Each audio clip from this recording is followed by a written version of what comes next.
folie de l'homme est capable d'envisager le monde dans lequel il vit. Donc en fait, c'est Lovecraft, pour moi, c'est quelqu'un qui est fou, qui voit le monde Mhm, et qui le décrit. c'est ça. Et ça, c'est extrêmement difficile parce que Lovecraft n'était pas fou,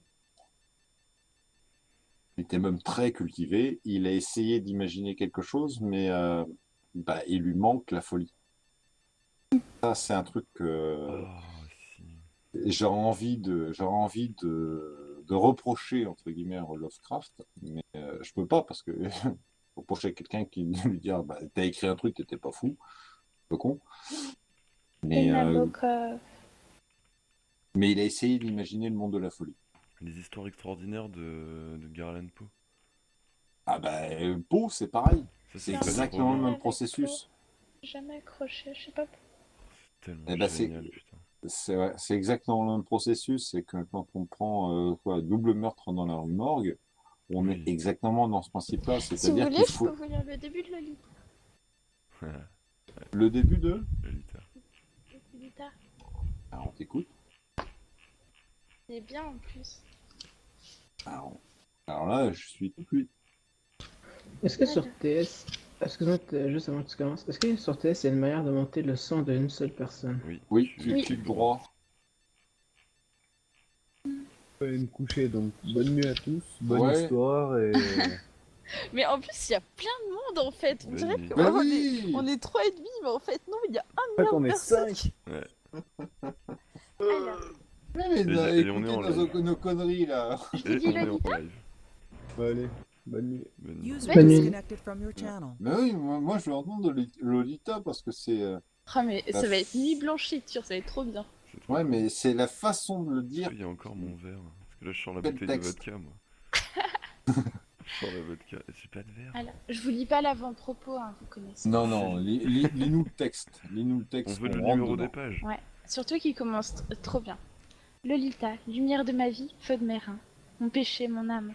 Lolita. Le bout de la langue fait trois petits pas le long du palais pour taper, à trois, contre les dents. Lolita.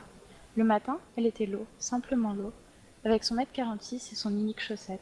Elle était Lola en pantalon. Elle était Dolly à l'école. Elle était Dolores sur les pointillés. Mais dans mes bras, elle était toujours Lolita. Une autre l'avait-elle précédée? Oui, en fait oui. En vérité, il n'y aurait peut-être jamais eu de Lolita si, un été, je n'avais pas aimé au préalable une certaine enfant. Dans une principauté au bord de la mer. Quand était-ce? Environ autant d'années avant la naissance de Lolita que j'en comptais cet été-là. Vous pouvez faire confiance à un meurtrier pour avoir une prose alambiquée. Mesdames et messieurs les jurés, la pièce à conviction numéro 1 est c'est la même que Coin-Voitré et Séraphin, ses aides candides, simples, aux ailes altières, voyez ces entrelacs d'épines. Je naquis à Paris en 1910.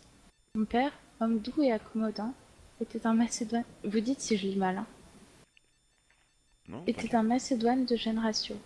Une citoyenne suisse, mais d'ascendance mi-française, mi-autrichienne, avec un soupçon de Danube dans les veines. Dans un instant, je fus passer les jolies cartes postales bleues et glacées. Il possédait un palace sur la Riviera. Son père et ses deux grands-pères étaient respectivement négociants en vin, en bijoux et en soie. À 30 ans, il épousa une jeune Anglaise, fille de Jérôme Dunn, l'alpiniste, et petite fille de deux Cleghirmen, je ne sais pas du tout comment c'est, du Dorset, expert en discipline obscure. La paléopédologie pour l'un et les harpes et des éoliennes pour l'autre. Ma mère, femme très photogénique, mourut dans un accident bizarre, un pique-nique, la foudre, quand j'avais 3 ans. Et hormis un petit noyau de chaleur au fin fond du passé, il ne reste rien d'elle dans les concavités et les vallons du souvenir sur lesquels, si vous pouvez supporter mon style, j'écris sous observation, des couchers le soleil de mon enfance. Putain, des phrases super longues. Vous avez tous connu, j'en suis sûre, ces derniers vestiges de jour, imprégnés de parfums et piqués de moucherons, en suspens au-dessus d'une haie en fleurs, ou soudain pénétrés et traversés par le promeneur, au pied d'une colline, dans le crépuscule d'été, la chaleur d'une fourrure, le brasillement des moucherons. La sœur aînée de ma mère, Sibylle, qu'un cousin de mon père avait épousée puis abandonnée, faisait office dans ma proche famille, à titre gratuit, de gouvernante et d'intendante. Quelqu'un m'apprit plus tard qu'elle avait été prise de mon père, sentiment dont il avait profité allègrement un jour de pluie pour l'oublier dès le retour du beau temps. J'éprouvais pour elle une tendresse extrême, en dépit de la rigidité, de la funeste rigidité de certains de ses principes. Peut-être voudrait-elle faire de moi, avec le temps, un veuf plus exemplaire que mon père ne l'était. Tante Sibylle avait des yeux d'azur bordés de rose, et un teint de cire. Elle écrivait des vers. Elle était poétiquement superstitieuse. Elle savait, disait-elle, qu'elle allait mourir peu après mon 16e anniversaire, et elle tint parole. Son mari, un éminent représentant en parfumerie, passait le plus clair de son temps en Amérique, où il finit par fonder une entreprise et par faire quelques investissements dans l'immobilier. J'étais un enfant heureux et en bonne santé, et je grandis dans un monde chatoyant de livres illustrés, de sable propre, d'orangers, de chiens affectueux, de perspectives marines et de visages souriants. Qu'est-ce qu'il y a? Il y a quelqu'un encore? Vous oui. dormez tous? Non. Ouais. Non, moi j'ai suivi. Vous vous endormez pas? Non, absolument pas. Vodka Et club, perso. Si je lis mal, vous le dites, bordel de merde. Elle était bien partie. Pour lire mal? non, Non, pour non, y aller. tu lis très bien, peut-être un peu vite. Ouais. Enfin, je vais m'étouffer hein, avant la fin. Le fastueux hôtel Mirana gravitait autour de ma petite personne, tel un univers bien à moi. Cosmos blanchi à la chaux, au cœur du cosmos plus vaste encore et tout bleu qui resplendissait au dehors. De la souillon en tablier au potent... Putain, les mots, quoi. De la souillon en tablier au potentat en flanelle, tout le monde m'aimait, tout le monde me choyait. Des vieilles américaines appuyées sur leur canne, clinaient au-dessus de moi, pareilles à des tours de Pise. Des princesses russes ruinaient m'offraient de coûteux bonbons, à défaut de pouvoir payer mon père. Et lui, mon cher petit papa, nous avons gardé les mots français en italique. Mon petit papa, c'est en français. Voilà. Pour pouvoir payer mon père. Voilà. M'emmener faire des sorties à bicyclette ou en bateau. Il m'apprenait à nager, à plonger et à faire du ski nautique. Il me lisait Don Quichotte et Les Misérables.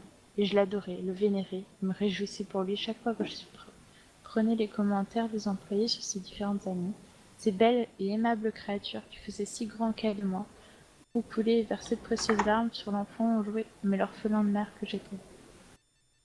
Je fréquentais un externat anglais à quelques kilomètres de notre domicile. Là, je jouais au jeu de paume et à la pelote, recevais d'excellentes notes et vivais en parfaite entente avec mes condisciples comme avec mes maîtres. Qu'à ma 13e année, c'est-à-dire ma première rencontre avec la petite Annabelle, les seuls véritables épisodes sexuels qui me soient arrivés, pour autant que je m'en souvienne, furent les suivants.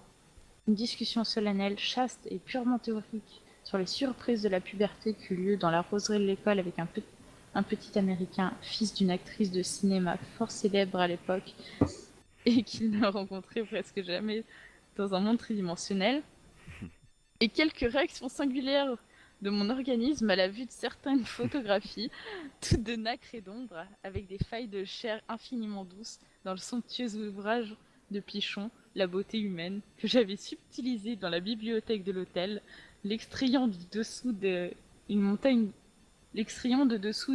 de graphiques aux reliures marbrées. Plus tard, mon père me communiqua, de sa façon charmante et affable, tout ce qu'il jugeait utile que je connusse sur le sexe. Cela se passait à l'automne 1923, juste avant qu'il m'envoyait dans un lycée, à Lyon. Nous allions passer 3 hivers. Mais hélas, cet été-là, j'ai visité l'Italie avec Madame de R et sa fille. Je n'avais personne auprès de qui me plaindre, personne à consulter. Je souffle un peu, changement de chapitre. Vous lisez avec moi après? Vous avez pas un manuscrit de Lolita chez vous? Non, moi je suis à l'écoute. Ouais, grave. Elle est trop bien cette histoire, je l'adore.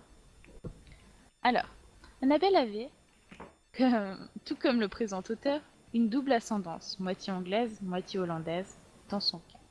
Je me rappelle ces traits beaucoup moins distinctement aujourd'hui qu'il y a quelques années, avant que je ne fasse la connaissance de Lolita. Il existe 2 sortes de mémoire visuelle. L'une, vous recréez minutieusement une image dans le laboratoire de votre esprit, alors que vous avez les yeux grands ouverts. C'est ainsi que je me représente Annabelle en termes généraux, tels que peau couleur de miel, bras fluets, cheveux courts et châtains, longs cils, grosse bouche éclatante. L'autre, vous visualisez instantanément, les yeux fermés, sur la sombre face interne de vos paupières, l'image rigoureusement fidèle et objective d'un visage aimé, petit fantôme en couleur naturelle. Et c'est ainsi que je vois Lolita. J'ai un truc dans la gorge. C'est moi qui avalé travers tout à l'heure. Pour décrire Annabelle, permettez-moi de dire simplement et pudiquement que c'était une fillette adorable, ma cadette de quelques mois. Ses parents étaient de vieux amis de ma tante et ils étaient tout aussi pelés qu'elle. Ils avaient loué une villa non loin de l'hôtel Mirana. Monsieur Leigh, chauve et basané, Madame Leigh, née Vanessa Van Ness, opulente et poudrée. Comme je les haïssais l'un et l'autre. Annabelle et moi n'abordâmes d'abord que les sujets subalternes. Elle aimait ramasser des poignées de sable fin qu'elle laissait couler entre ses doigts. Nos esprits étaient façonnés comme ceux de tous les préadolescents intelligents d'Europe, appartenant à notre milieu et à notre temps. Je ne doute que l'on puisse nous attribuer quelques marques de génie que ce soit, du fait que nous nous intéressions à la pluralité des mondes habités, au tennis de compétition, à l'infini, au solipsisme, etc. La douceur et la fragilité des animaux nouveau-nés nous inspiraient la même douleur intense. Elle voulait être infirmière dans quelques régions d'Asie ravagées par la famine, je voulais devenir espion célèbre. D'emblée, nous fûmes passionnément, gauchement, scandaleusement, atrocement amoureux l'un de l'autre. Désespérément, devrais-je avouer, car nous n'aurions pu apaiser cette frénésie de possession mutuelle qu'en absorbant et en assimilant jusqu'à la dernière particule le corps et l'âme l'un de l'autre. Or, nous étions là, tous les deux, incapables de nous accoupler comme des gamins de bas-fond auraient 100 fois trouvé l'occasion de le faire. Après une folle tentative de rencontre nocturne dans son jardin, dont il sera question plus tard, la seule intimité qu'on nous accorda fut de pouvoir nous éloigner hors de portée des voix, mais non de regard, dans le coin populeux de la plage. Là, allongés sur le sable tendre, à quelques pas de nos aînés, nous demeurions toute la matinée dans un paroxysme de désir pétrifié, guettant le moindre accroc dans l'espace ou dans le temps pour nous toucher. Sa main, à demi enfouie dans le sable, se faufilait vers moi. Ses doigts bruns et effilés avança à tâtons dans une lenteur somnambulique. Puis, son genou opalescent commençait son long et prudent périple. Parfois, un rempart fortuit érigé par des enfants plus jeunes nous offrait un refuge suffisant pour échanger de timides baisers salés. Ces contacts incomplets exaspéraient à tel point nos jeunes corps vigoureux et inexpérimentés que l'eau bleue et froide sous laquelle nous continuions à nous agripper ne parvenait même pas à nous soulager. Parmi les quelques trésors que j'ai perdus au cours de mes errances à l'âge adulte, il y a une photographie prise par ma tante sur laquelle on voyait, assis en cercle autour d'une table à la terrasse d'un café, Annabelle et ses parents et le vieux monsieur très digne mais infirme, certain docteur Cooper, qui courtisait ma tante cet été-là. On ne distinguait pas très bien Annabelle, car l'objectif l'avait saisie au moment où elle se penchait sur son chocolat glacé. Et seule, si je me rappelle bien cette photo, ses minces épaules nues et l'arrêt de ses cheveux permettaient de la reconnaître dans un halo ensoleillé où fondait sa grâce perdue. Moi, en revanche, assis un peu à l'écart, je me détachais avec un relief presque théâtral. Garçon maussade, au front proéminent, en chemisette foncée et short blanc taillé, posant de profil, jambes croisées, le regard perdu. Cette photo fut prise le dernier jour de notre été funeste, quelques minutes seulement avant la deuxième et ultime tentative que nous fîmes pour déjouer le destin. Sous le plus futile des prétextes, c'était notre dernière chance et rien d'autre n'importait vraiment, nous nous enfîmes du café, courûmes vers la plage et trouvâmes une bande de sable austère, et là, dans une pénombre violette, sous des roches rouges qui faisaient une sorte de grotte, nous eûmes un bref échange de caresses à vide, avec pour unique témoin une paire de lunettes de soleil oubliées par quelqu'un. J'étais à genoux et sur le point de posséder ma bien-aimée, quand deux baigneurs barbus, le vieil homme de la mer et son frère... Désolée pour ça. Ah bah ça c'est le sable. Le vieil homme de la mer et son frère sortirent des flots en nous criant des encouragements obscènes, et 4 mois plus tard, elle mourut du typhus à Corfou. Et moi je meurs d'étouffement. André Mais j'ai Gide. trop envie de lire la suite, mais je vais vous saouler. Ah non, non, mais bravo. Franchement, bravo. Ouais, c'est top. Pas mal quand même. Ouais, c'est bravo parce que ça représente bien. Tellement érotique, et tout est comme ça, tout le livre. Ouais. Il n'y a Oui, pas oui. un seul passage